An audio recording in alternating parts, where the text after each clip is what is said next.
Hello there and welcome. My name is Alexander and you are listening to another realization. So, why would they do that? And yes, that was a rhetorical question.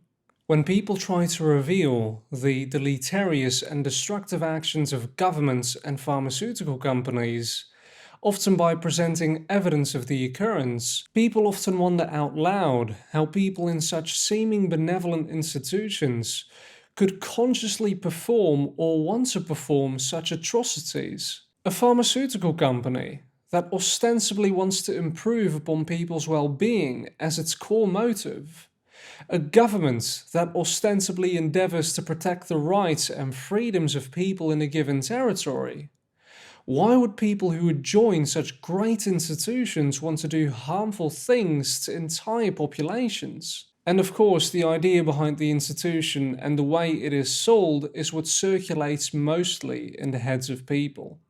But historical precedents beg to differ on those ideas, because the ends don't always justify the means. Many people watching will be privy to the notoriety of prominent tyrants such as Adolf Hitler, Mao Zedong, Joseph Stalin, Pol Pot, etc. Now, why would someone like Mao Zedong have wanted to control the lives of millions of people? Why would slave owners want to own slaves? Well, the people I've just mentioned, they can answer those questions. The fact that you might not agree with them doesn't exclude the possibility that people are capable of believing in such immoral things and live according to what they erroneously believe.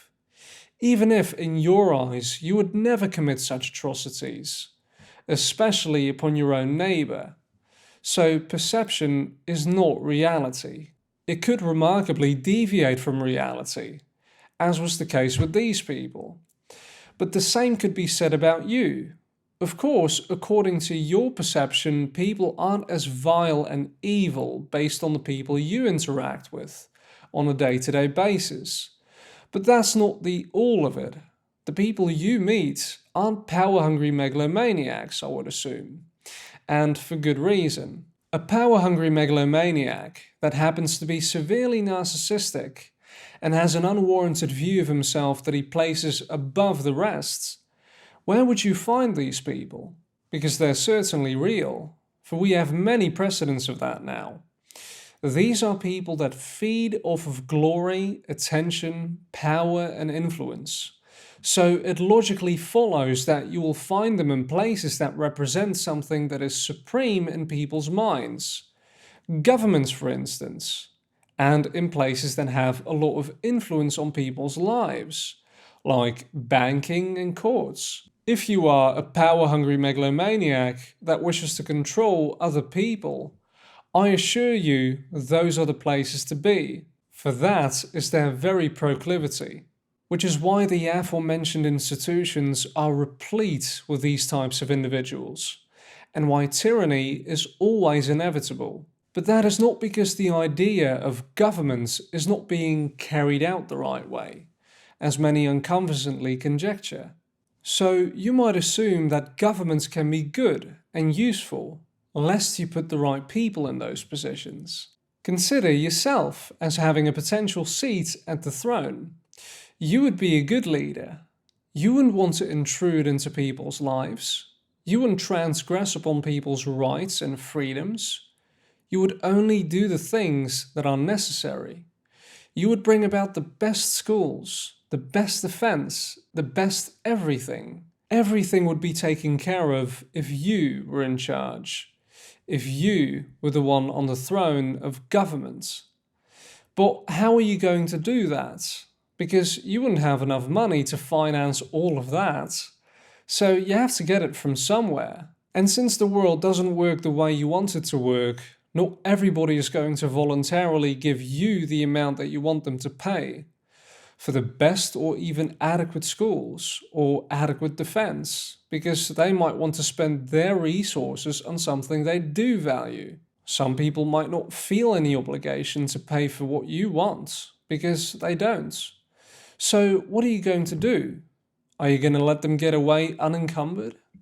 Then you wouldn't be much of a strong leader, right? because then everybody would see you for who you are, just another man or another woman. So you have to show strength in order to instill your superiority into the minds of the many. So you force them to give their money to you in the form of taxation, which is taking the fruits of their labor without consent. They've spent a large sum of their time, energy, and attention, literally a part of their life, in exchange for resources that they have acquired rightfully without stealing it and without harming anyone for it. And you just take it and threaten them by saying that you'll hurt them if they choose with their own free will not to give you their rightfully acquired resources. And in doing so, you completely disregarded their autonomy over their own property. And now, all of a sudden, in a nick of time, you've gone from a benevolent, caring leader to a thief who considers him or herself to be superior to others, and as someone who has more rights than others, including the right to take from others what belongs to them, when nobody else ever had the right to do that. And you first thought that we all have the same rights, because we do. But you stopped looking at your own fellow man as an equal, and you started looking at him or her as a subject that has to obey your every whim, or else you'll have to hurt them by way of regulation. But this is what the throne allows people to become and to do unto their own fellow man. When you are in a position of authority and you think that you have the right to forcibly take from other people what belongs to them, and that you view other people as having an obligation to obey your commands over their lives, in other words, they are your subjects, you would not view them as equals, because now you are able to do things that the subjects are not able to do. You are able to take their money without permission in the form of taxation, which you wouldn't be able to do as a regular citizen. You are able to send out threats whereby you demand someone to pay you a certain amount of money under the threat of them being violently put in a cage, which we superficially call fines, which you couldn't do as a regular citizen or subject of the state. You are able to trespass into their living place and take them away from their family if they show themselves to be disobedient towards your decrees by arresting them, which is called kidnapping, if we are not using any euphemisms. You are able to murder someone who hasn't harmed anyone, merely for not doing what you want them to do, and get away with it, which you couldn't do as a regular subject. All behaviors that we normally view as inherently wrong are constantly being performed by you as the ruler, because that's all you ever do, and all that makes you seemingly different from the rest. What differentiates a government authority figure from a regular citizen is their ability to violently subjugate people under duress, which is all government ever does. Government doesn't come along and gives people advice and guidelines for them to consider or voluntarily live according to. The very thing that makes them governments is the right to assault those who fail to comply with those arbitrary guidelines and rules, which everybody thinks they have. What many people erroneously think is that government is the reason we peacefully organize and coexist, which is totally untrue. People are already coexisting and organizing peacefully without even entertaining the thoughts of a government. Look at grocery stores, for instance. No one is forced to produce any of the products offered. No one is forced to sell anything. And no one is forced to buy anything. Each person acts in his own best interests. And everyone involved, producer, seller, and buyer, profits from the arrangement. All of the individuals benefit, and society in general benefits, without any coercion or rulers involved. People don't need authorization or permission to do the things they can already do, like live according to the non-aggression principle, that you don't inflict violence onto your own fellow man. People already know that they shouldn't do that. And people don't want conflict in their lives constantly. They want to get along. And if someone inflicts violence onto you, you don't need permission to defend yourself either, because you already know you have the right to do so. Otherwise, you'll probably be injured. It's not as if people go like, "Oh, somebody broke into my house. Quick, Mr. Authority, write me a law that says I'm allowed to defend myself against interlopers." But the main violator of the non-aggression principle, the principle of do no harm, is government, which is why people want government to exist. People don't want government to be there to ensure that they have the right to mow their own lawn. The main reason why most people insist that there should be a government is because they want other people's lives to be regulated and controlled in ways they couldn't do as a single individual. People cannot force their neighbors to pay for the education system they want, or force people to fund some other idea, without being a complete criminal, because people don't have the right to coerce, threaten, assault, trespass, murder, kidnap, steal, etc. in order to fund things you want to have funded. So they imagine government to have that right, to have the right to take from others and to spend it on the things they want by calling it taxation, and insist that those who run for power use it according to how they want them to use it. And often people recognize that this will frequently backfire, and then they are forced to fund things they would rather not fund, as we'll discuss later, whether you want to call that democracy or whatever. Because people who postulate that still do not grasp the inherent immorality and prevarication of the throne. As long as there is a throne that can give someone more rights than others, including the right to forcibly control other people, there is no right person or right way that can make a change, because all the throne ever adds to the mix is the right to forcibly dominate your own fellow man.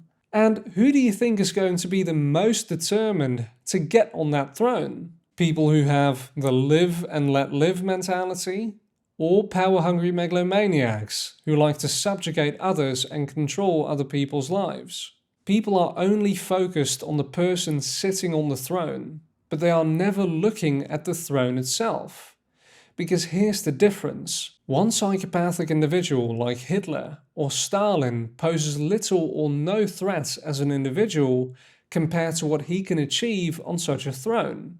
If Hitler or Mao decided to forcibly control me as a single individual, I could easily take them out and they're taken care of. But when there is a throne that can give someone the right to steal, to murder, to trespass, to assault, and give them an army of blindly obedient servants that just blindly follow orders, no matter how deleterious the outcome might be, and refrain from following their own conscience at all times and places, to back the demands you wish to impose on people as a government, because they feel such a moral obligation to quote-unquote serve their country, and also with the vast bulk of humanity not being dubious about it at all, and are wholeheartedly in favour of the throne's existence, with a strong willingness to abide by your every whim, because they've been taught all their lives that they should always follow the law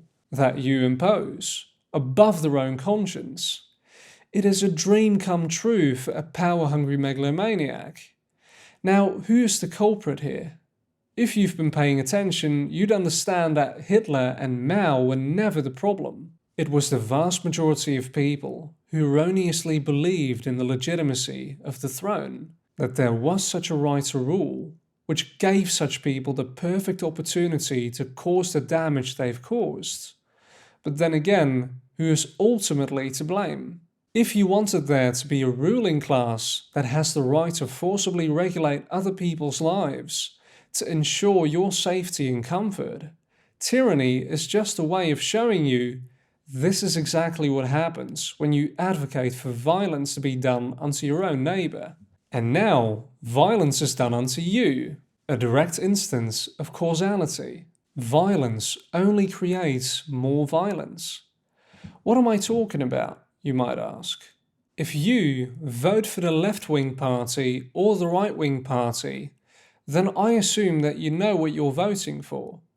You know you're voting for people to get into power and are going to implement their version of tax policy, which by definition means that they're going to demand money from millions of people for whatever your party wants to do. You are voting people into power who are going to force me and many others to fund things that we might not want to fund. And most of your ilk would go like, well, that's the law, you have to abide by it now. But when you are forced to fund or do things that you're against, whilst advocating for the exact same atrocities to be done unto others, why do you believe that you deserve any sympathy?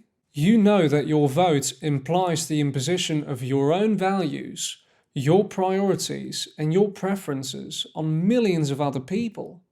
It forces other people to fund or do things that you know they are against. And when you get irritated when government turns its back on you and does the exact same to you and lets you do things that you are against, don't you think that's a bit hypocritical?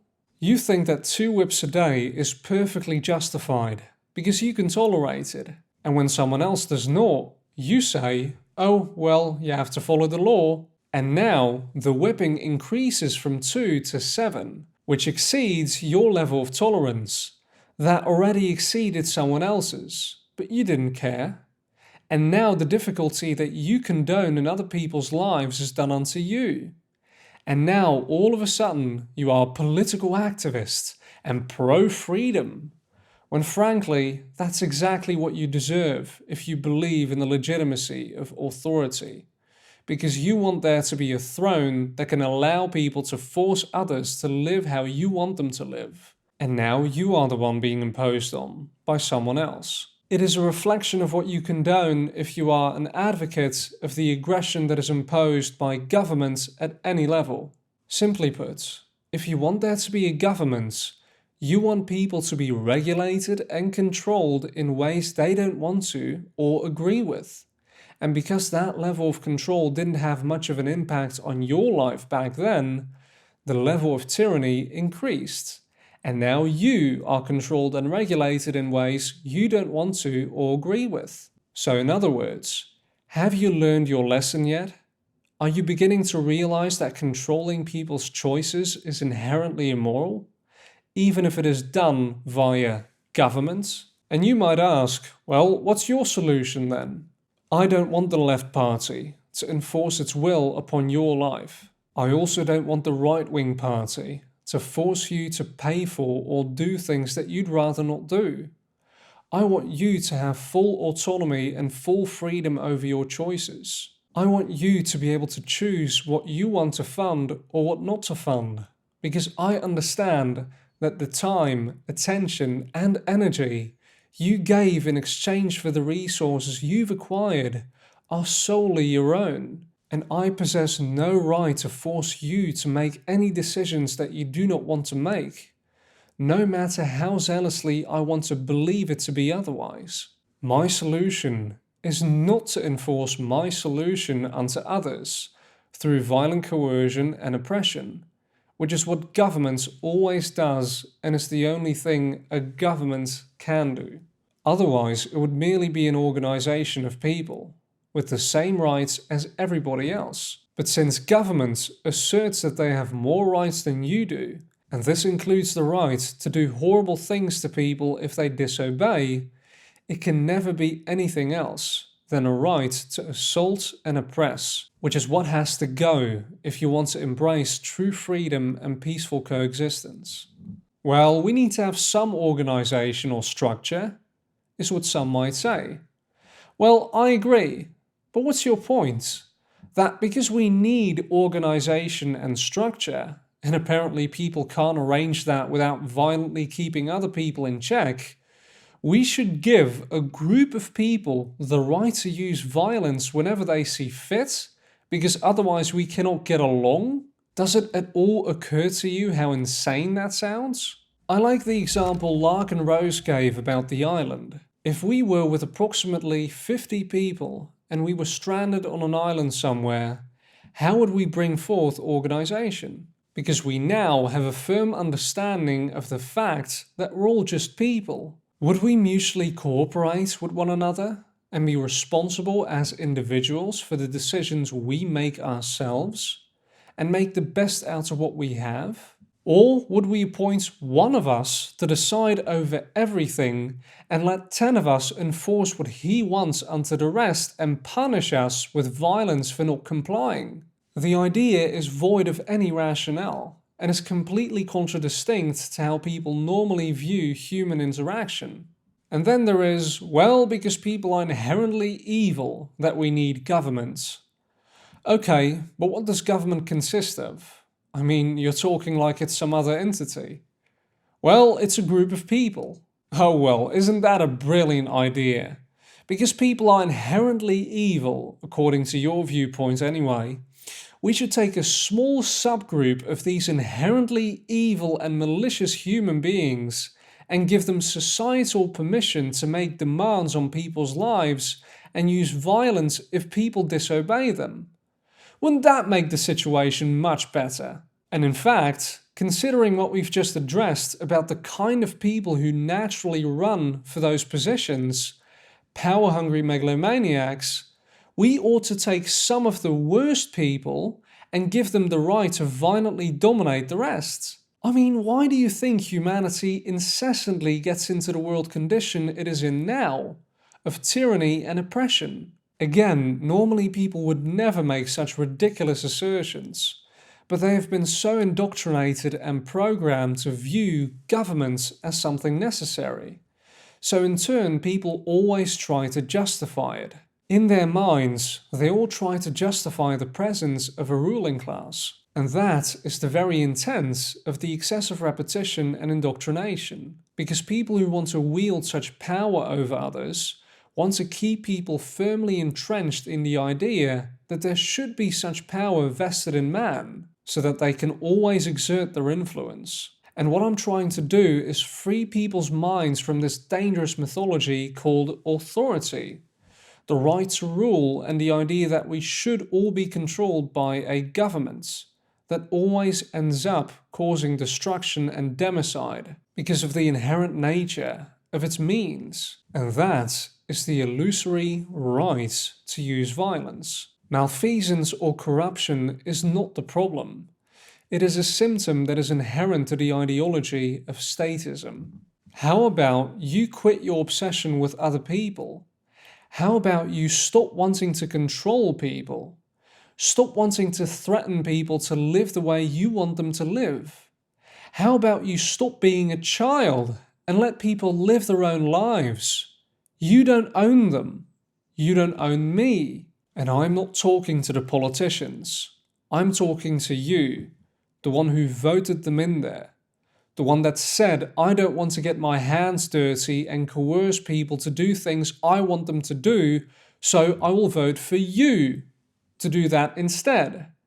Basically, every advocate of democracy. Instead of a single dictator or group of dictators, let thy neighbour be thy ruler over thy life, as if that's tantamount to freedom. Real freedom is no throne, no coercion, no one having the ability to forcibly control people, even if it is the majority.